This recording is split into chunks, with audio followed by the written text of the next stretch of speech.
कृष्णा। राधे राधे दोस्तों। आज के इस वीडियो में मैं आपसे बात करने वाली हूँ कार्तिक मास के बारे में। कार्तिक मास का स्नान व्रत कब से प्रारंभ होगा और कब समाप्त होगा।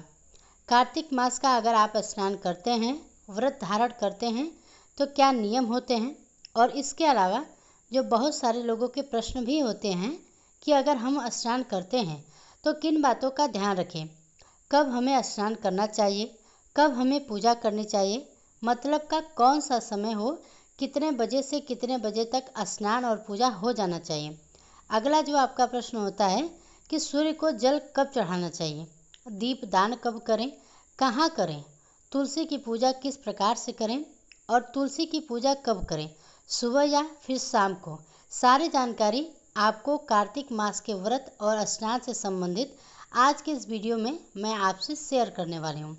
इसके अलावा जैसे कि अगर आप कार्तिक मास का स्नान या व्रत नहीं कर पाते हैं तो भी कुछ नियम ऐसे हैं जिनका पालन करने से आपको कार्तिक स्नान या कार्तिक मास का लाभ मिलता है।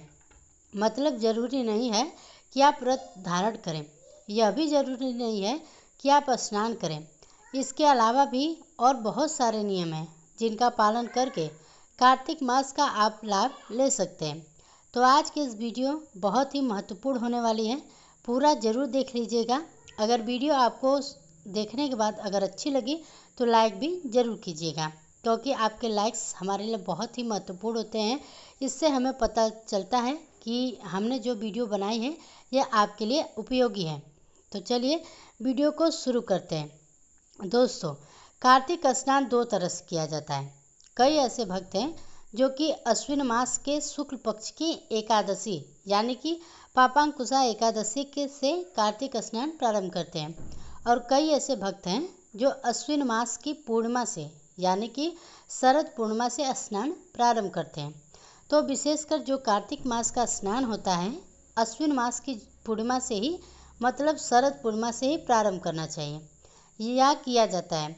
और शरद पूर्णिमा की तिथि प्रारंभ हो जाएगी 16 अक्टूबर को रात्रि 8:04 पर, और पूर्णिमा तिथि की जो समाप्ति होगी वह 17 अक्टूबर को शाम 4:56 पर होगी।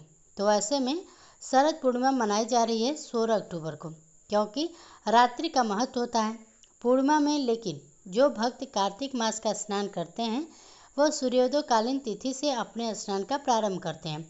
तो ऐसे सूर्योदय कालीन पूर्णिमा हमें प्राप्त हो रही है 17 अक्टूबर 2024 को गुरुवार के दिन। तो 17 अक्टूबर से कार्तिक स्नान प्रारंभ होगा। शरद पूर्णिमा से कार्तिक पूर्णिमा तक स्नान किया जाता है, और कार्तिक मास की पूर्णिमा होगी 15 नवंबर 2024 को। ऐसे में कार्तिक स्नान का जो प्रारंभ है 17 अक्टूबर का है और समापन इसका होगा 15 नवंबर 2024 को। ठीक है। अच्छा, बहुत से भक्त ऐसे हैं कहते हैं कि क्या हम प्रतिपदा तिथि से कार्तिक मास का स्नान प्रारंभ करें या नहीं। कार्तिक मास का जो स्नान आपको, अगर आप पूरे महीने का स्नान नियम ले रहे हैं तो कार्तिक मास का स्नान आपको पूर्णिमा से ही प्रारंभ करना है। ब्रह्म मुहूर्त में उसका आप स्नान का संकल्प लेंगे और संकल्प के साथ आप कार्तिक मास का स्नान प्रारंभ करते हैं। अब बात करें कि कार्तिक मास के स्नान में नियम क्या होते हैं, मतलब किन नियमों का पालन किया जाता है।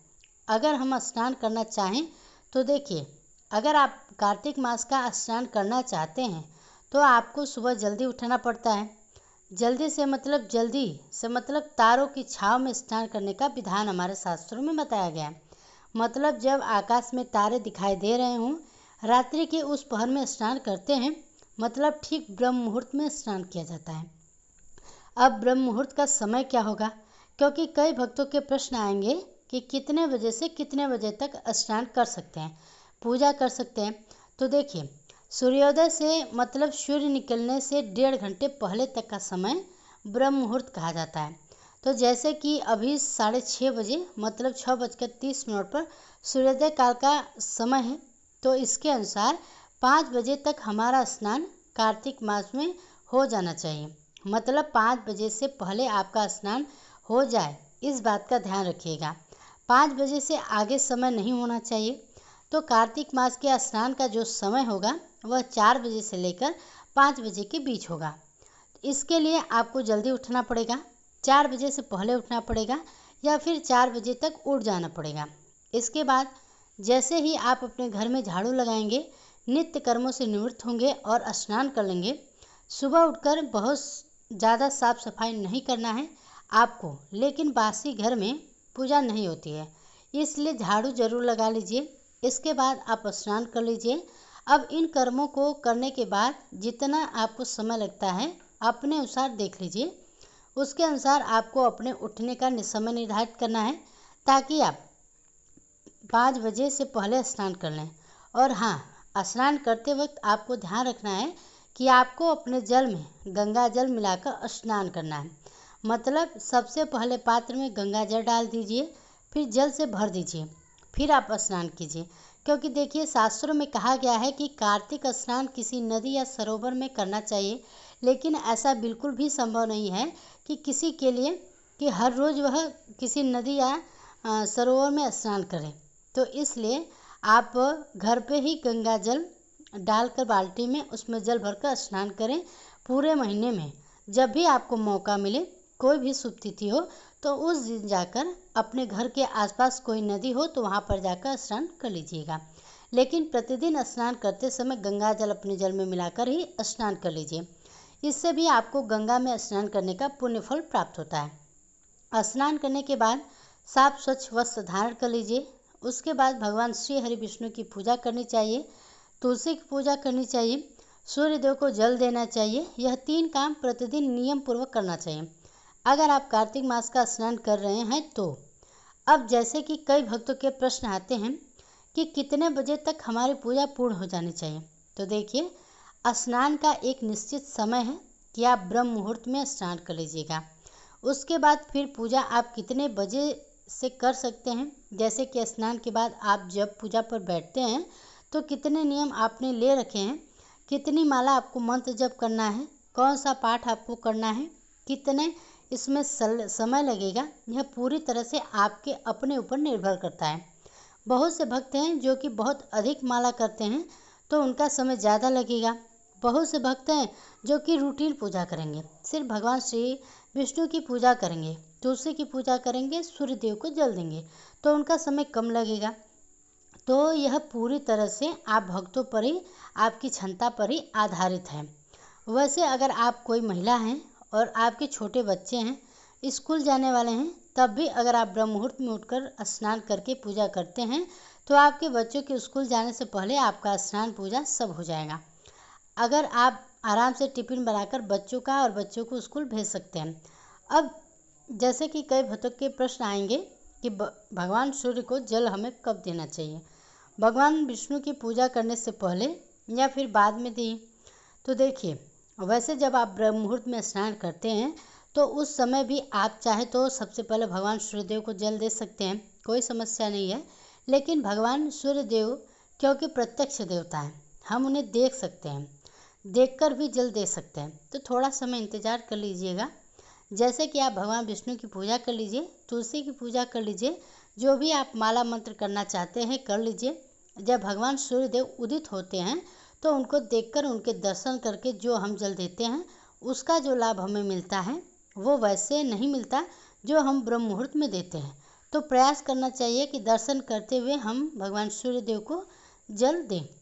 लेकिन फिर भी मैं आपसे कहूँगी कि आप लोग अपना समय देख लीजिए, जब आपके पास समय हो। अगर आपके पास सुबह सूर्योदय काल में समय नहीं हो पाता है तो जल देने का, तो आप ब्रह्म मुहूर्त में भी भगवान सूर्यदेव को जल दे सकते हैं। भगवान विष्णु की पूजा से पहले भी आप जल दे सकते हैं, चाहे तो बाद में भी दे सकते हैं। जब मन में कोई संशय मत रखिएगा, पूजा पहले हो या सूर्यदेव को जल पहले दें, एक ही बात है। अब जैसे कि कार्तिक मास का अगला नियम होता है दीपदान करना, और बहुत महत्वपूर्ण नियम होता है दीपदान करना। अगर आप स्नान नहीं कर पाते हैं, व्रत नहीं कर पाते हैं, कुछ भी नहीं कर पाते हैं, तो दीपदान जरूर करना चाहिए। दीपदान कब करना चाहिए, तो देखिए, दीपदान आप सुबह कर सकते हैं ब्रह्म मुहूर्त में, मतलब अंधेरे में, जब तक सूर्योदय काल न हुआ हो तब तक आप दीपदान कर सकते हैं। और शाम को सूर्यास्त होने के बाद आप दीपदान कर सकते हैं। कहाँ कर सकते हैं तो ये भी जान लीजिए। आप अपने घर में अगर कोई भी पौधा आपने लगा रखा है, जैसे कि तुलसी का पौधा, केले का पौधा, आंवले का पौधा या कार्तिक मास में पथवारी लगाते हैं आप, तो वहाँ पर भी दीपदान जरूर करना चाहिए। घर के मुख्य द्वार पर आप दीपदान कर सकते हैं, घर की छत पर दीपदान कर सकते हैं, आकाश दीपदान जिसे कहा जाता है। घर के आसपास कोई मंदिर हो तो वहाँ पर भी आपको दीपदान जरूर करना चाहिए। और हाँ, अगर आपके घर के आसपास कोई पहाड़ी स्थान हो तो पहाड़ों पर भी दीपदान अवश्य करना चाहिए। कार्तिक मास में बहुत श्रेष्ठ महत्व है। नदी के किनारे, जलाशय पर भी हो तो वहाँ पर भी आप दीपदान कर सकते हैं तो कर लीजिएगा। कोई खाली मैदान, खुला हुआ मैदान है, हमेशा अंधेरा रहता है, वहाँ पर दीपदान करने का अत्यंत श्रेष्ठ महत्व माना गया है। और इसके अलावा जैसे कि अगर आपके घर में आसपास कोई गौशाला है तो आप वहाँ पर भी दीपदान कर सकते हैं। तो देखिए, दीपदान करने के लिए बहुत सारे स्थान हैं, हमारे शास्त्रों में बताए गए हैं, लेकिन जिन स्थानों पर हम आसानी से जा पाते हैं, जो स्थान हमारे लिए सुलभ होते हैं, उन स्थानों पर हम दीपदान कर सकते हैं। तो ज़रूर करना चाहिए, मतलब जितना हो सके इस महीने में दीपदान का महत्व बताया गया है। कहा जाता है कि दीपदान करने से आपके जीवन के संघर्ष समाप्त हो जाते हैं। अगर आप बहुत अधिक परेशानी में हैं, परेशानी से बाहर निकलने का रास्ता नहीं मिल रहा है, तो अगर हम दीपदान करते हैं नियमित रूप से तो हमें परेशानी से बाहर निकलने का रास्ता मिल जाता है। भगवान की कृपा हमें प्राप्त होती है और हम उस परेशानी से बहुत जल्द ही निकल जाते हैं। तो पूरे कार्तिक मास में दीपदान का नियम सबको लेना चाहिए। यह बहुत आसान है। अगर आप सुबह स्नान नहीं कर पाते हैं तो भी आप दीपदान कर सकते हैं, और जो लोग स्नान करते हैं उन्हें तो दीपदान जरूर करना चाहिए। कार्तिक मास का अगला नियम होता है दान करना। अब कोई भी वस्तु का दान करने का नियम आप ले सकते हैं। जैसे कि पूरे महीने में, पूरे कार्तिक मास में प्रतिदिन अगर आप दान करते हैं तो उसका फल अनंत गुना प्राप्त होता है। और दान आप अपनी सुविधा के अनुसार, अपने सामर्थ्य के अनुसार कर सकते हैं। जैसे कि अगर आप प्रतिदिन दान करना चाहें तो कुछ मात्रा में धन का दान कर सकते हैं, वस्त्रों का दान कर सकते हैं, या फिर हर रोज़ आप अन्न दान कर सकते हैं। तो देखिए, जो भी आप दान करना चाहते हैं, नियम पूर्वक प्रतिदिन जब भी आप स्नान कर लेते हैं, पूजा कर लेते हैं, तो दान निकाल कर रख दीजिए। फिर उसी के बाद आपको जल इत्यादि ग्रहण करना चाहिए। इस प्रकार से अगर आप नियम पूर्वक दान करते हैं तो उसका फल बहुत अधिक प्राप्त होता है। तो कार्तिक मास के नियम में जो विशेष नियम होते हैं, स्नान दान, दीपदान, तुलसी पूजन, भगवान सूर्य की पूजा और भगवान शालिग्राम की अर्थात भगवान विष्णु की पूजा, और हाँ, कार्तिक मास में व्रत धारण करना। अब जैसे बहुत से भक्तों के प्रश्न आएंगे कि क्या हम स्नान करना चाहते हैं तो हमें व्रत भी करना पड़ेगा? नहीं। तो देखिए, स्नान करना एक अलग नियम है, व्रत करना एक अलग नियम है। व्रत भी दो तरह के होते हैं। तारों में भोजन करना, तारों की छांव में भोजन करना एक होता है, और सूर्यास्त से पहले भोजन करना।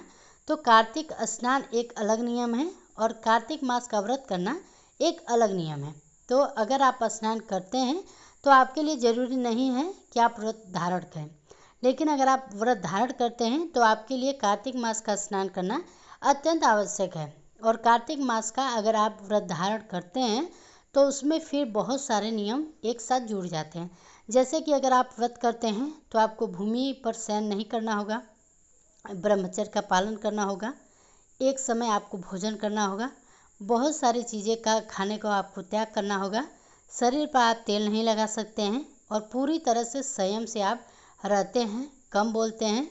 जैसे कि मौन रहना चाहिए, कम से कम बोलना चाहिए ताकि क्रोध ना आए, और किसी की निंदा, किसी की चुगली, ये सभी चीज़ें भूल से भी नहीं करनी चाहिए। हालांकि इन बातों का ध्यान सबको रखना चाहिए, लेकिन जो लोग व्रत का धारण करते हैं उन्हें विशेष प्रकार से बहुत सारे नियमों का पालन करना पड़ता है, जो मैं आपको आगे वीडियो में जानकारी दूंगी कि कार्तिक मास का अगर आप व्रत धारण करते हैं तो आपको किस प्रकार से नियम का पालन करना है, कौन से नियम का पालन आपको करना चाहिए। लेकिन अगर आप स्नान करना चाहते हैं तो इसमें आपको बिल्कुल परेशान होने की आवश्यकता नहीं है। बस आप सुबह जल्दी उठिए, ब्रह्म मुहूर्त में स्नान कीजिए, भगवान विष्णु की पूजा कीजिए, सूर्य भगवान को जल दीजिए, तुलसी की पूजा कीजिए, मंदिर में दीपदान कीजिए और शुद्ध और सात्विक भोजन लीजिए। हाँ, स्नान के साथ आपको इस बात का ध्यान जरूर रखना है कि आपको लहसुन प्याज का त्याग जरूर करना पड़ेगा।